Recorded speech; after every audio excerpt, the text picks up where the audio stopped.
Good morning, everybody. Hope you're doing well. Say good morning, Alana. Okay, so we are studying the sixth blessing in the Amida. Hope you're enjoying this series because it's, it's important and it's really the basis of most of Jewish philosophy. And today's a perfect example. We're starting the sixth blessing.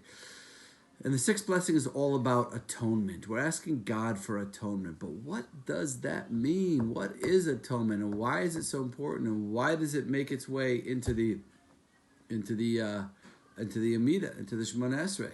So we need to address that and give you a little background first. Does that sound like a good idea, Lana? Okay. So here's the background. And we'll use this background as we move forward in understanding this blessing. The background is like this. Every time a person does a mitzvah, there are 613 commandments in the Torah, 248 positive commandments, 365 prohibitions, and every time a person does a mitzvah, there are really two things that happen. One is that there's a spiritual impact, a spiritual effect that takes place, both on the person and on the universe, and it's a positive one. So it can have a positive spiritual effect on me. It's healthy, it's good, it's something that's good for my soul, and it's good for the world. And it makes my soul healthier and more able to carry out its purpose and its function, which is connecting to God. And at the same time, it has a positive effect on the universe.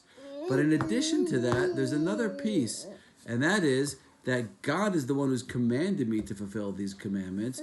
So when I do them, not only am I having a positive spiritual impact on myself, but I'm also obeying that commandment, and as a result, I am fulfilling God's will and His demands upon me, and I am strengthening my relationship with Him as a result.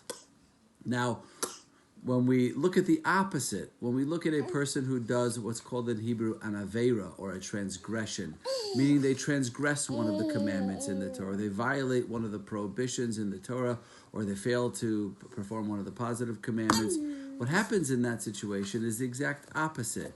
One is it represents a breakdown in my relationship with Hashem, because Hashem, who loves me, has asked me to do this, and I'm failing to do it. But secondly, it's also having a negative impact on me spiritually. The avera, this transgression, remains with me. It has a negative impact on my neshama. It limits my soul and its ability to function in a healthy, optimal way. So that's the background that we need to understand when we begin to understand what it means when we're asking Hashem for kapara, for atonement.